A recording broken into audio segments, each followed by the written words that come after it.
Generally मैंने observe किया है कि मोस्ट ऑफ क्वेश्चंस जो मैंने आपसे प्रैक्टिकल में पूछे हैं उसका कमेंट में एक भी रिप्लाई नहीं आया है। 90 to 95% लोगों ने तो सिर्फ वीडियो को देख के और जो मैंने होमवर्क दिया है वो तो बिल्कुल भी ट्राई ही नहीं किया होगा।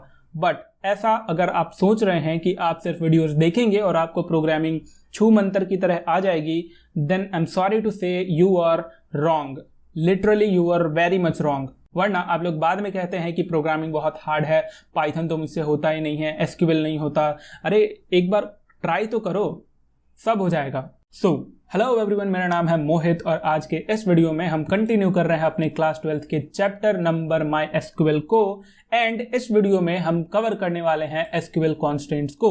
अगर आपने पीछे के वीडियोस नहीं देखी हैं जिसमें कि मैंने एसक्यूएल के बेसिक्स, कुछ सिलेक्ट कमांड्स की क्वेरीज बताई हैं, तो आप प्लीज जाके उन सभी वीडियोस को देखते हुए यहां तक आइए। आपको जो एसक्यूएल है अभी तक एकदम बिल्कुल क्रिस्टल क्लियर हो जाएगा।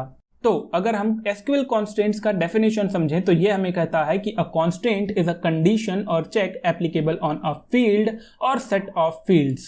अब यहां पे आपको 3 वर्ड्स पे ध्यान देना है, ठीक। पहला है constant is a condition. Yes, बिल्कुल सिंपल। कॉन्स्टेंट का मतलब होता है कंडीशन। जैसे कि हमने पाइथन में इफ एल्स एल्स इफ पढ़े थे, ठीक उसी तरह यहां पर भी एसक्यूएल में कुछ कॉन्स्टेंट्स, कुछ कंडीशंस होते हैं जिनको कि हम यहां पर एज अ कॉन्स्टेंट जानते हैं, राइट। और ये जो कंडीशंस होते हैं, ये जो कॉन्स्टेंट्स होते हैं, ये सिर्फ फील्ड पे या फिर सेट ऑफ फील्ड्स पे एप्लीकेबल होते हैं। अब ये फील्ड का मतलब है कॉलम। इसका मतलब ये है कि ये जो भी कंडीशंस होंगी, ये जो भी कॉन्स्टेंट होंगे, वो या तो एक सिंपल अकेले इंडिविजुअल कॉलम पे अप्लाई होगा या फिर मोर देन वन कॉलम पे अप्लाई होगा। आई होप कि जो एसक्यूएल कॉन्स्टेंट का डेफिनेशन है ये आपको क्लियर हो गया। अब चलिए बात कर लेते हैं कि इस वीडियो में हम किन किन टाइप्स के और किस किस कॉन्स्टेंट को हम यहाँ पर पढ़ने वाले हैं। सबसे पहले हम बात करेंगे नॉट नल की, उसके बाद बात करेंगे डिफॉल्ट की, उसके बाद बात करेंगे यूनिक की, उसके बाद बात करेंगे चेक की, उसके बाद प्राइमरी की, देन फॉरेन की। ये जो नोट्स के लिंक है वो मैं नीचे आपको डिस्क्रिप्शन में दे दूंगा, आप चाहें तो वहां से डाउनलोड कर सकते हैं। ये नोट्स मैंने पीछे भी पहले वाले वीडियोस में आपको अपलोड करके दे दिए हैं। चलिए अब आगे बढ़ते हैं और बात करते हैं जो हमारा फर्स्ट कॉन्स्टेंट है नॉट नल, उसके बारे में। तो जो नॉट नल है, ensures that a column can not have null value. यानी कि अगर आपने किसी कॉलम में कॉन्स्टेंट डाला है कि नॉट नल, इसका मतलब यह है कि उस कॉलम में आप नल वैल्यू नहीं डाल सकते, यानी कि आप उसको खाली नहीं छोड़ सकते, आपको उसमें वैल्यू डालनी ही पड़ेगी। चलिए मैं आपको इसका जरा प्रैक्टिकल करके दिखाता हूं। सो मैं क्या करूंगा, मैं यहां से ये जो पूरा कोड है इसको कर लूंगा कॉपी एंड एसक्यूएल सर्वर पे मैं इस कोड को पेस्ट करने वाला हूं। लेकिन उससे पहले मैं आपको यहां पर दिखा देता हूं कि हम किस डेटाबेस में इस्तेमाल करने वाले हैं, किस डेटाबेस का इस्तेमाल करने वाले हैं। तो अगर आप यहां पर ध्यान से देखेंगे तो हमारे पास मैंने एक एग्जांपल के लिए कॉन्स्ट्रेंट्स नाम से डेटाबेस बनाया है। सिंपल, हम इस कॉन्स्ट्रेंट्स वाले डेटाबेस को यूज करेंगे एंड यहाँ पर मैं आपको बताता चलूं कि जो हमारा डेटाबेस है वो यहाँ पर चेंज हो चुका है। नाउ अब हम डेटाबेस के अंदर हैं, तो डेटाबेस के अंदर मैं लिखूंगा कि शो टेबल्स। अब आप यहाँ पर देख सकते हैं कि यहाँ पर एम्प्टी सेट है, राइट, यानी कि इस डेटाबेस में एक भी टेबल नहीं है। लेट्स से कि हम एक टेबल बनाना चाहते हैं कुछ इस तरह की, क्रिएट टेबल। टेबल का नाम यहाँ पर कस्टमर और इसके हम यहाँ पर कुछ कॉलम्स ऐड कर रहे हैं। कॉलम का यहाँ पर सबसे पहले नाम आता है, देन उसका डेटा टाइप आता है एंड हमने यहाँ पर एक कांस्टेंट डाला है that is not null. Similarly हमने दूसरा कॉलम बनाया लास्ट नेम से, इसका जो टाइप है वो है varchar, 30 कैरेक्टर्स को होल्ड करेगा एंड जो इसमें कंडीशन है वो भी हमने यहाँ पर डाला नॉट नल। जब भी आप यहाँ पर कॉलम क्रिएट करेंगे तो आपको सबसे पहले कॉलम का नाम, देन उसके बाद सेकंड आर्गुमेंट जो आपको पास करना है वो है डेटा टाइप और जो तीसरा आर्गुमेंट आप पास करेंगे वो होगा कॉन्स्ट्रेंट। यानी कि जो भी कंडीशन आप अप्लाई करना चाहते हैं, वो नॉट नल हो सकता है, प्राइमरी की हो सकता है, फॉरेन की हो सकता है, यूनिक, चेक, जो भी हमने वहां पर देखे वो सब यहाँ पर अप्लाई होते हैं। तो अब मैं यहाँ पर क्या करूंगा कि सिंपल इसको मैं यहाँ पर एंटर करके अगर क्लिक करता हूं सो आप यहां पर देख सकते हैं ये हमें रिटर्न कर रहा है क्वेरी ओके, 0 रोज अफेक्टेड। अब मैं यहां पर क्या करूंगा कि अगर इस टेबल को जो कि हमने क्रिएट किया, जो कि था CUSTOMER कस्टमर के नाम से, देन इसको अगर मैं डिस्क्राइब करता हूं DESC कमांड की मदद से, सो ये आप यहां पर देख सकते हैं फील्ड आपको यहां पर दिख रहा होगा, SID, last name, first name. अब यहां पर आपको टाइप्स दिए हुए हैं, इंट, varchar और आप यहाँ पर देख सकते हैं नल। नल में आपको यहाँ पर दिख रहा होगा नो, यहाँ पर भी last name no and first name yes. इस नो का मतलब यह है कि आप इस फील्ड को नल यानी कि खाली बिल्कुल नहीं छोड़ सकते, और यहाँ पर जो यस है इसका मतलब यह है कि हाँ आप खाली छोड़ सकते हैं, अगर आप इस कॉलम को फिल नहीं करेंगे तो भी चलेगा, राइट। चलिए एक जरा इसको एग्जाम्पल से समझते हैं। सो मैं यहाँ पर क्या करूंगा कि एक कमांड लिखता हूं इंसर्ट इनटू, और जो हमारा कस्टमर नाम से टेबल था उसके अंदर हम डेटा को इंसर्ट करने वाले हैं। तो मैं यहाँ पर कॉलम के जो भी नाम है वो लिख देता हूँ SID, देन है लास्ट नेम, देन है यहाँ पर first name, right, first name.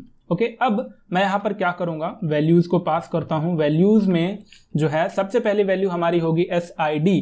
तो मैं क्या करता हूँ यहाँ पर एक आपको एंटर करके दिखा देता हूँ वैल्यू। तो अब अगर मैं यहाँ पर एंटर प्रेस करूँगा देन आप यहाँ पर देख सकते हैं क्वेरी ओके 1 रो अफेक्टेड, यानी कि ये जो हमने यहाँ पर वैल्यू लिखी वो ऐड हो चुकी है। सो अब अगर मैं यहाँ पर सिलेक्ट स्टार करके फ्रॉम CUSTOMER करके यहाँ पर कॉल करता हूँ, आपको यहाँ पर दिख रहा होगा ये डेटा जो कि हमने ऐड किया।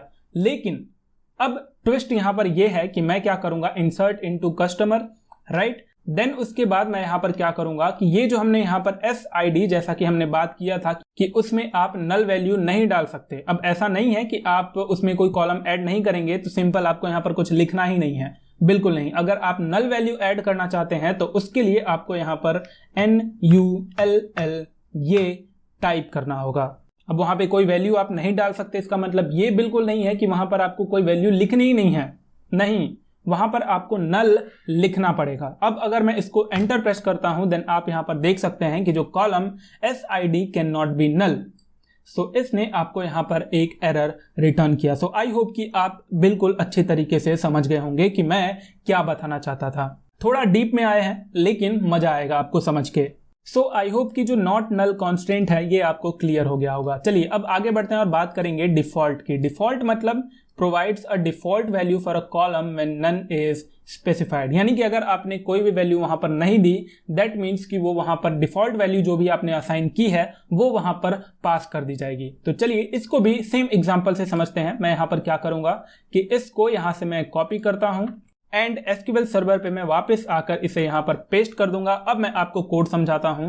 क्रिएट टेबल, देन टेबल का नाम है स्टूडेंट, राइट। यहां पर हमने सबसे पहला जो कॉलम बनाया वो है student ID, that data type will be integer, right. Then last name दूसरा कॉलम है, वेयर हैंडल करेगा। फिर उसके बाद फर्स्ट नेम है, वेयर हैंडल करेगा। फिर उसके बाद हमने एक और कॉलम बनाया स्कोर एंड यहां पर हमने वैल्यू पास किया डिफॉल्ट। अब यहाँ पर जो नोट्स है, अगर आप नोट्स के हिसाब से चलेंगे तो ये ऐसे काम नहीं करेगा।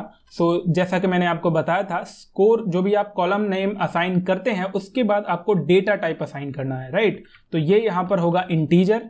देन उसके बाद आपको यहाँ पर डिफॉल्ट वैल्यू असाइन करनी है। अब इस डिफॉल्ट वैल्यू में पैरेंथेसिस के अंदर आप जो भी असाइन करना चाहते हैं, लेट्स से 80, यानी कि अगर कोई कुछ वैल्यू नहीं डालता तो हम सिंपल वहां पे 80 बाय डिफॉल्ट ऐड कर देंगे, राइट। एंड उसके बाद आपने यहां पर ये वाला जो ब्रैकेट शुरू किया था इसको आपको यहां पर क्लोज कर देना है। देन यहां पर इस क्वेरी को क्लोज करके अब अगर मैं एंटर प्रेस करता हूं देन आप यहां पर देख सकते हैं क्वेरी ओके। दैट मीन्स अब अगर मैं यहां पर इस टेबल को डिस्क्राइब करता हूं दैट इज स्टूडेंट, देन यहां पर आप देख सकते हैं ये रहे हमारे फील्ड नेम यहां पर, ओके। देन यहाँ पर टाइप जो भी हमने ऐड किए थे नल में यस यस यस यस, यानी कि आप नल वैल्यूज डालें ना डालें कोई फर्क नहीं पड़ता। की में हमने अभी तक कुछ असाइन नहीं किया है। डिफॉल्ट में अगर आप यहाँ पर ध्यान देंगे तो ये है नल, यानी कि ये खाली हो सकता है। जो बाय डिफॉल्ट वैल्यू है वो यहाँ पर ऐड किया था स्कोर वाले कॉलम में। सो अगर आप यहाँ पर डिफॉल्ट सेक्शन में आएंगे तो ये आपको यहाँ पर 80 दिखेगा। इसका मतलब चलिए मैं आपको यहाँ पर समझाता हूँ। मैं यहाँ पर क्या करूँगा कि वापस से हम इसमें कुछ डेटा इंसर्ट करके देखते हैं। इंसर्ट इनटू जो हमारा स्टूडेंट वाला टेबल है, देन यहाँ पर मैं क्या करूँगा, स्टूडेंट की जो ID है, फर्स्ट कॉलम जो हमारा है वो, देन उसके बाद है लास्ट नेम, देन उसके बाद है हमारा फर्स्ट नेम, देन उसके बाद है हमारा ये है नेम एंड देन उसके बाद है हमारा दैट इज स्कोर।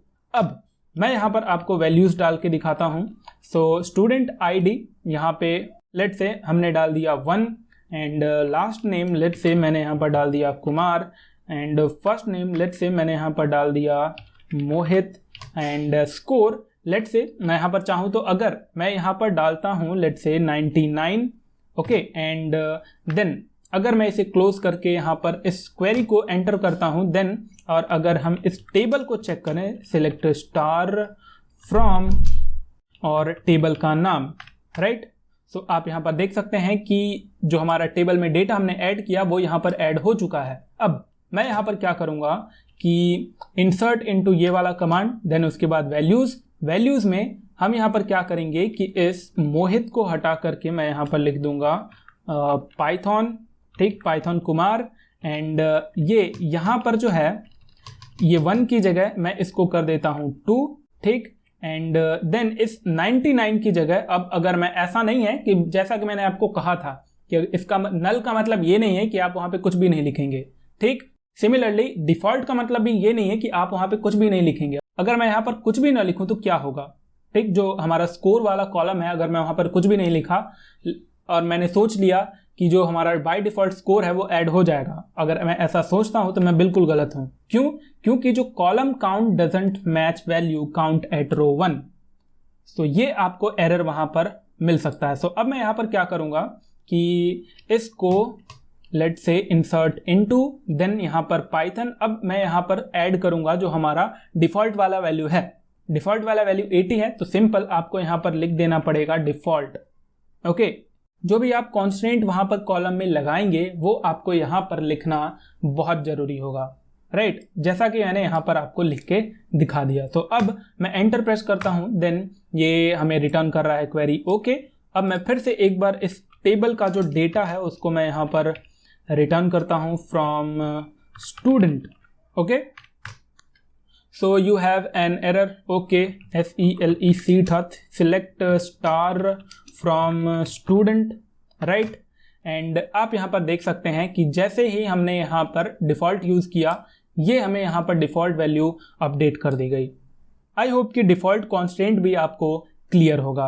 अब आगे का जो भी बचता है वो आपको स्वयं अपने हाथों से करके चेक करना है। मैंने आपको स्टेप्स बता दिए हैं। पहले आपको ये टेबल क्रिएट करना है, देन उसमें उस टेबल के डिस्क्रिप्शन को चेक करना है, एंड देन उसके बाद आपको उसमें वैल्यूज ऐड करके चेक करनी है। सबके लिए सेम अप्लाई होगा, वो चाहे यूनिक हो चाहे चेक हो, राइट, सबके लिए सेम अप्लाई होगा, प्राइमरी की हो चाहे फॉरेन की हो, ओके। चलिए अब आगे बढ़ते हैं और बात करेंगे यूनिक की। तो unique ensures that all values in a column are different। अब लेट्स से यहाँ पर जैसे हमने एक टेबल क्रिएट किया, क्रिएट टेबल स्टूडेंट, राइट, हमने यहाँ पर स्टूडेंट आईडी एंड ये डेटा टाइप इसका इंटीजर, एंड यहाँ पर हमने यूनिक कीवर्ड का इस्तेमाल किया। सो ये कंडीशन चेक करेगा कि अगर किसी ने डुप्लीकेट वैल्यूज डाल दी तो वो उसे यहाँ पर, अगर हमने ये कंडीशन लगाया है तो ये कंडीशन उन डुप्लीकेट वैल्यूज को अलाउ नहीं करेगा। अब आपको ये चेक करना है, मैं ये आपके ऊपर छोड़ता हूं। सिमिलरली चेक कंडीशन क्या करेगा? Check condition makes sure that all values in column satisfy certain criteria. जैसे कि मैंने यहां पर एक टेबल क्रिएट किया, क्रिएट टेबल स्टूडेंट के नाम से, देन फर्स्ट जो हमारा कॉलम है that is student ID, integer type को होल्ड कर रहा है, राइट। देन यहां पर मैंने चेक कीवर्ड का इस्तेमाल किया। अब इस चेक में जो मैंने कंडीशन डाला है वो है कि स्टूडेंट आईडी जो है वो शुड बी ग्रेटर देन 0, यानी कि अगर आप 0 से लेस देन डालेंगे तो वो जो आपका स्टूडेंट आईडी जो कॉलम है वो डेटा एक्सेप्ट नहीं करेगा, राइट। तो जो स्टूडेंट आईडी होगी उसमें जो भी आप डेटा डालेंगे वो 0 से ग्रेटर होना चाहिए, तभी वो एक्सेप्ट करेगा। सो चेक का मतलब ये होता है। देखा, बिल्कुल सिंपल है, इसमें कोई रॉकेट साइंस नहीं है। अगर आपने ये पहला वाला दोनों समझ लिया है, नॉट नल और डिफॉल्ट, ये आपको आगे के जो भी हैं वो अच्छे से क्लियर हो जाएंगे। सिमिलरली प्राइमरी की का हमने डेफिनेशन पढ़ा था, used to uniquely identify a row in a table. एक टेबल में किसी रो को यूनिकली आइडेंटिफाई करने के लिए इस्तेमाल किया जाता है। जैसे यहां पर हमने एक टेबल क्रिएट किया, create table, then students, then उसके बाद स्टूडेंट आईडी हमने एक कॉलम का नाम दिया, देन यहाँ पर ये इंटीजर टाइप को होल्ड कर रहा है, और ये जो स्टूडेंट आईडी हमने यहाँ पर क्रिएट की है इसको मैंने बना दिया अब प्राइमरी की। यानी कि ये जो स्टूडेंट आईडी है इसमें अब जो भी वैल्यूज होंगी वो यूनिक होंगी। अब जब मैंने यहाँ पर प्राइमरी की लिखा, इसका मतलब ये है कि ये जो स्टूडेंट आईडी है अब ये एक प्राइमरी की बन चुका है। और अब जो भी रोज होंगे उसको अगर हम चाहें, अगर हमें उन्हें यूनिकली आइडेंटिफाई करना है, जैसे कि हमने सिलेक्ट कमांड्स जब पढ़े थे तो जो हमने वहां पर पर्टिकुलर रोज को सिलेक्ट किया था, राइट, उस पर्टिकुलर रोज को सिलेक्ट करने के लिए हमने प्राइमरी की का इस्तेमाल किया था। आपने वहां पर पहले ही कर लिया और आपको बिल्कुल पता नहीं चला। बस प्रोग्रामिंग यही होती है, राइट। और अगर आपको बहुत मजा आने लगा ना, देन प्रोग्रामिंग आपके लिए यूं चुटकियों का काम हो जाएगा। सो आई होप कि प्राइमरी की भी समझ में आ गया होगा। और ऐसा अगर किसी को लग रहा है कि ये मैं क्यों नहीं बता रहा हूं, then I am sorry to say, आपको ये खुद अप्लाई करना होगा। ऊपर की मैंने 2 बता दी हैं, आप उसी के हिसाब से आगे चलते रहिए एंड आपका जो काम है वो हो जाएगा। अब बात करेंगे फॉरेन की के बारे में, which is used to ensure referential integrity of the data. यानी कि सबसे पहले हम इस कोड को समझ लेते हैं, देन मैं आपको इस वर्ड का मतलब समझाऊंगा, that is referential integrity. Okay, तो हमने क्या किया, यहां पर एक टेबल क्रिएट किया, क्रिएट टेबल ऑर्डर्स के नाम से। अब उसमें जो पहला कॉलम है दैट इज ऑर्डर की आईडी, ऑर्डर आईडी ये एक इंटीजर होल्ड करेगा एंड इसको हमने प्राइमरी की डिफाइन कर दिया।